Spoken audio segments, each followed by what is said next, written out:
जय सत्योम अध्याय में जय गुरुदेव। स्वागत है आप सभी का पवित्र 87वें धर्मग्रंथ पाठ में। पिछले पाठ में हमने जाना शीर्षासन से अतिशीघ्र कुंडली जागरण और चतुर्थ धर्म में विखंडन का रहस्य। सभी धर्म प्रेमियों से निवेदन है इस ग्रंथ का पाठ श्रद्धापूर्वक करें और अपना जीवन सफल करें। गुरुदेव के आशीर्वाद साथ शुरू करते हैं आज का पाठ। प्रश्न, हे सत्तई, जब आत्मा ही मुक्ति व बंधन की समस्त कारणों को जानती है तब वह एक क्षण में ही आत्मचिंतन कर कि मैं आत्मा हूँ और मुक्त हूँ, यह क्यों नहीं मुक्त हो जाती? यह विचार ही साधना क्यों कराती है? वो अज्ञान में क्यों रहना चाहती है? उत्तर, हे सत्य, आत्मा ने यह जानकर कि ज्ञान के उच्चतर स्तर पर बने रहने से वह केवल प्रेम के अस्तित्व में ही स्थिर रहने का आनंद प्राप्त कर सकती है, जबकि प्रेम के निम्न स्तर से ही प्रथम कला से लेकर 13 कला तक के मध्य में ही क्रिया योग इच्छा व क्रिया का योग है और बिना क्रिया योग के प्रेम का पूर्णत अर्थात मात आनंद की प्राप्ति नहीं की जा सकती है। अतः यही ज्ञान से आत्मा ने अपने को तम से ऊर्ध्व रज के मध्य स्तर पर आबंध करने का ज्ञानात्मक संकल्प कर स्थिर कर लिया, ताकि मैं क्रिया पक्ष में ज़्यादा आनंद प्राप्त कर सकें, जिसे हम सामान्य भाव में संसार और आत्मा का अज्ञान में आबद्ध हो जाना कहते हैं। इसी क्रियात्मक रजगुण में आत्मा का अत्यधिक बना रहना ही अखंड से खंड, खंड या अद्वैत से द्वैत में स्थिर रहना और क्रियात्मक आनंद प्राप्ति करना उद्देश्य है। वो स्वयं अपने प्रथम व अंतिम काल में नहीं जाना चाहती है। यही आत्मा का स्वयं प्रत्यक्ष व आनंद है।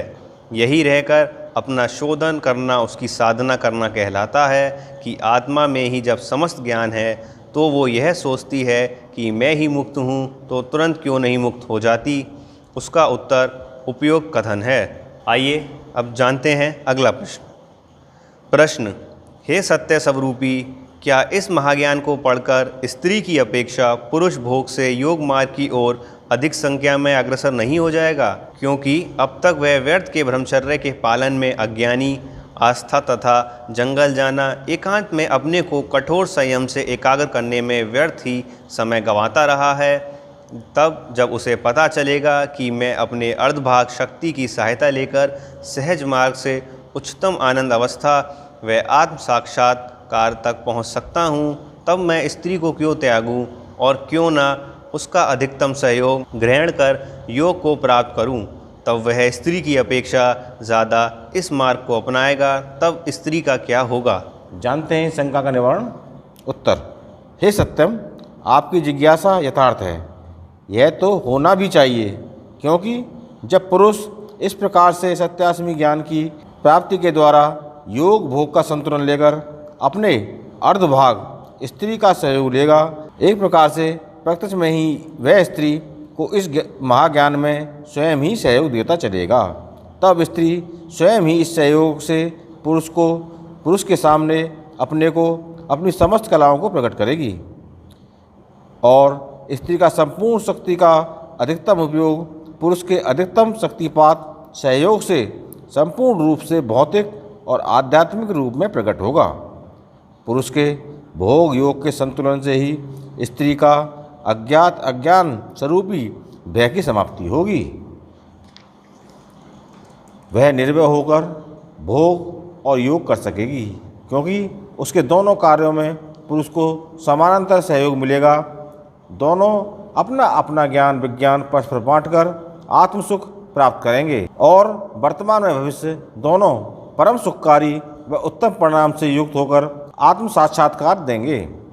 अगला प्रश्न है, हे सत्सई, आखिर नवग्रह रूपी मूर्ति पूजा क्या है और क्यों है?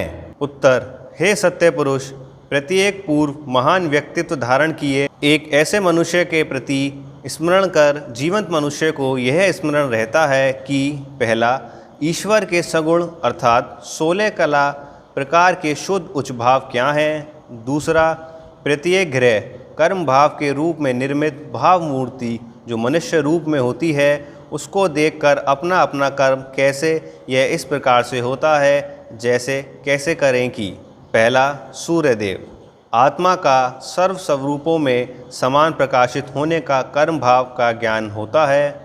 दूसरा, चंद्रदेव, आत्म इच्छा के दो रूप अमावस्या अर्थात रात्रि भोग तथा पूर्णिमा योग अर्थात भौतिक व आध्यात्मिक कर्म भाव का ज्ञान होता है। तीसरा, मंगल देव, आत्मा का सृजन नवीन कर्म करने की प्रत्यक्ष इच्छा व क्रिया का कर्म भाव का ज्ञान होता है। चौथा, बुद्ध देव, आत्मा के बौद्धिक ज्ञान के विकास से सामाजिक परस्पर व्यवहारिक संतुलन कर्म भाव का ज्ञान होता है। पांचवा, बृहस्पति देव, आत्मा का भोग योग के निम्न से उच्चतम भाव प्राप्ति के आदर्शात्मक आध्यात्मिक व मानसिक कर्म का भाव ज्ञान उदय होता है। छठा, शुक्रदेव, आत्मा के भोग योग कर्म भाव के प्रत्यक्ष अर्थात भौतिक ऐश्वर्य कर्म भाव का ज्ञान होता है। सातवां, शनिदेव, आत्मा के भोग योग कर्म भाव के असंतुलन व संतुलन के रूप में एकत्र कर्म अर्थात भाग्य फल का प्राप्त शुभ अशुभ लाभ हानि के कर्म भाव का ज्ञान होता है। आठवां, राहुदेव, आत्मा के पूर्व जन्म के भोग योग के भौतिक और आध्यात्मिक मानसिक इच्छा मस्तिष्क कर्म भाव के परिणाम का प्राप्त ज्ञान होता है। नौवां, केतु, आत्मा के भोग योग के प्रत्यक्ष शारीरिक रूप से किए गए भौतिक कर्म व आध्यात्मिक कर्म के परिणाम से प्राप्त यह शरीर के संतुलित निरोगी व असंतुलित रोगी शरीर के कर्म भाव का ज्ञान होता है।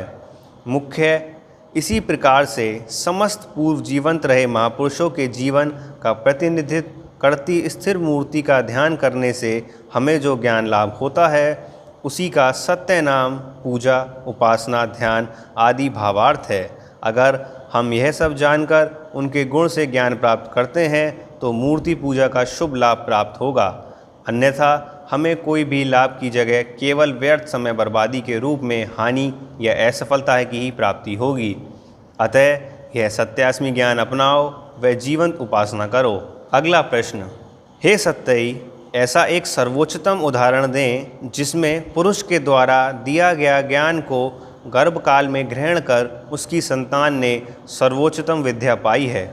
उत्तर, हे सत्यनारायण, ऐसे सर्वोत्तम ज्ञान प्राप्ति का उदाहरण महाभारत में अर्जुन, सुभद्रा और गर्भकालीन शिशु अभिमन्यु का चक्रव्यूह तोड़ने जैसे दुर्लभ कला जो द्रोणाचार्य, अर्जुन, कर्ण जैसे महारथियों ने अपने विद्याधन काल में बड़े परिश्रम से सीखा, वो युद्ध कला अभिमन्यु ने माँ के गर्भ में मात्र सुनकर सीख ली थी कि संवाद का है। जहाँ अर्जुन ने सुभद्रा को सावधानी पूर्वक एक शब्द के अपने में ग्रहण करने को कहा ताकि उससे उत्पन्न होने वाला शिशु अभिमन्यु को एक ही बार में संपूर्ण चक्रव्यूह की रचना और उसे तोड़ने की कला का संपूर्ण ज्ञान प्राप्त हो जाए।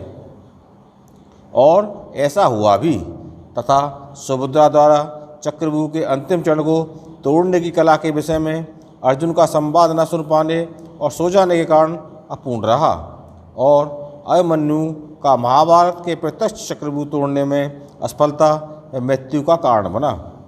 अतः यहाँ यह प्रत्यक्ष उदाहरण सिद्ध होता है, अगर गर्भकाल में स्त्री किसी भी विषय का स्मरण मनन चिंतन श्रवण करे तो उसका सीधा प्रभाव उसके गर्भकाल शिशु पर पड़ता है और जैसा मन वैसा तन विद्या संस्कार की प्राप्ति हो सफलता या विफलता प्राप्त होती है।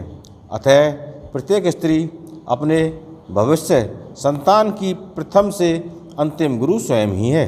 अतः उसे भी सत्यास्मी का महाज्ञान ध्यान क्रिया योग अपनाकर स्वयं और स्वयं के भविष्य को अद्वितीय भविष्य के उत्कर्ष की प्राप्ति कर सकती है। तो आज के सत्यास्मी ग्रंथ पाठ में हमने जाना, जब आत्मा ही मुक्ति या बंधन के समस्त कारणों को जानती है तब वह मुक्त क्यों नहीं हो जाती, और नवग्रह रूपी मूर्ति पूजा क्या है और क्यों है, और प्रत्येक स्त्री अपनी भविष्य संतान की प्रथम व अंतिम गुरु स्वयं ही है। सभी धर्म प्रेमियों से निवेदन है श्रद्धापूर्वक श्रवण व मनन करें इस ग्रंथ का और अपनी गुरुदेव की कृपा उन पर सदा बनी रहे। इसी कामना के साथ आज के इस भाग को ही विश्राम देना चाहेंगे।